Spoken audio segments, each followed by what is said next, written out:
Imagine this. You've been invisible for 7 years. Not metaphorically, literally invisible. You can't be seen by anyone. This is Leo's reality. For 7 long years, his world has been the 4 walls of his meticulously organized apartment. He's a ghost in his own life, a silent observer of a world that has forgotten him. His only connection to the outside is the groceries left at his door, the mail slid underneath. He reads books that float in midair, drinks coffee from a mug held by an unseen hand. From his window, he watches people on the rainy streets below, connected, visible, everything he's not. It's a life of profound, crushing loneliness.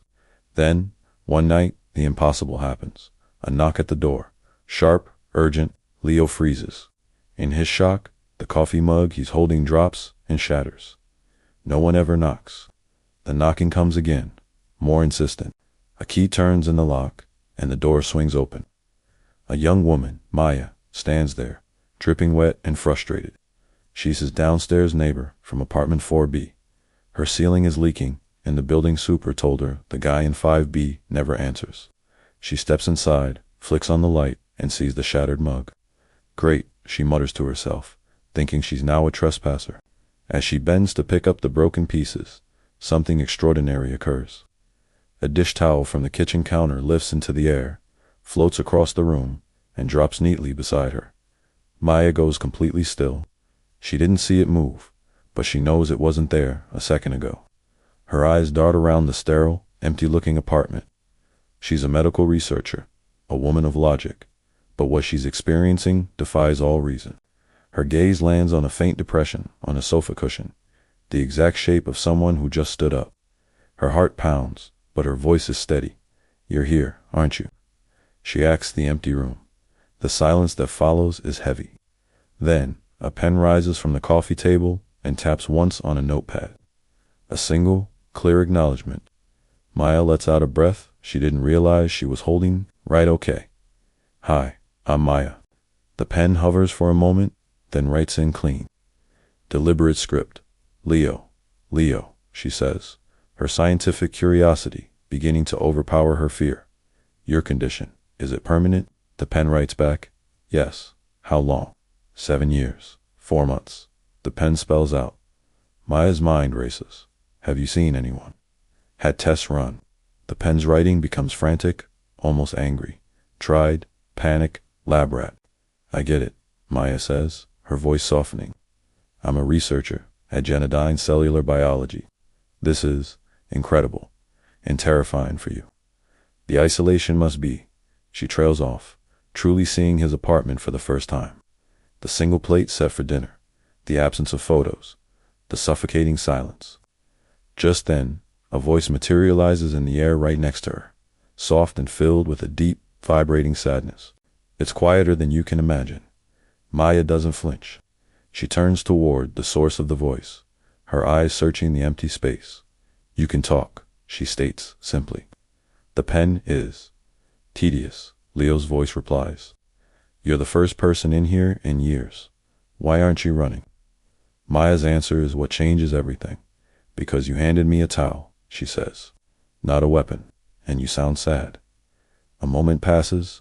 A kitchen chair scrapes back from the table, an unseen invitation. "Sit, please," Leo says. Maya sits, facing the empty chair, ready to listen. Leo tells her everything. It was an accident at a private lab. An experiment in subatomic particle field stabilization. The lead scientist, a Dr. Eris, promised to fix it, but she disappeared. Now, she just sends hush money, a yearly phone call to make sure he's still stable. A secret swept under the rug. The name rings a bell for Maya. Dr. Eris, Alina Eris. Leo confirms it. "She's a legend," Maya says, "and a ghost. She left my company, Genodyne, under a cloud of controversy. Rumors of unethical human trials. A heavy silence falls as the pieces click into place for both of them. Maya's eyes light up with a sudden, daring idea.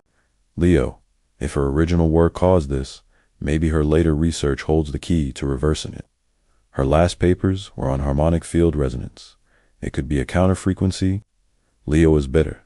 How could he possibly get access to that? "No," Maya insists. "We find her data. I can get into Genodine's archived servers, but I'd need a sample of you, blood, tissue, something to analyze the field's effect on your cells. The hope in her voice is met with the sound of a man slumping in his chair, defeated. The last time I was sampled, Leo's voice says, filled with old trauma, they stuck me in a glass box for a week. I was a specimen. Maya leans forward, her voice gentle but firm. This isn't that. This is you, in your home, with someone who sees you, even if she can't. A long, tense pause fills the room. Then, the pen lifts one last time. It writes on the notepad, the words appearing like a revelation. Trust is invisible too. Maya's throat tightens. Yeah, she whispers, it is. She opens her bag and takes out a sterile lancet and a small vial, placing them on the table. Just a pinprick, she says softly. On your terms. I won't look. She closes her eyes, offering him privacy and control. There's a soft rustle of movement, the faint click of the lancet, and the quiet plink of a single drop of blood falling into the vial. Done, the pen writes. Maya opens her eyes. The vial is capped, containing a single drop of crimson, a drop of hope. Thank you, she says. Why are you doing this? Leo asks, his voice raw with vulnerability. Maya's expression softens, a hidden pain of her own surfacing. My brother, she begins. He had a rare disease. The world didn't see him either. Just the sickness. He became invisible in his own way. I couldn't help him then. She stops, composing herself. I'll analyze this. I'll be back in 48 hours. With answers or with nothing. But I will be back. At the door. She pauses without turning. Leo, it was good to meet you. And then she's gone. The apartment is silent again, but the quality of the silence has changed. The shattered pieces of the coffee mug lift from the floor, floating not to the trash, but to the kitchen counter, where they are set down carefully. Leo's voice, quiet and to himself, fills the space. Maybe not broken, maybe just in pieces.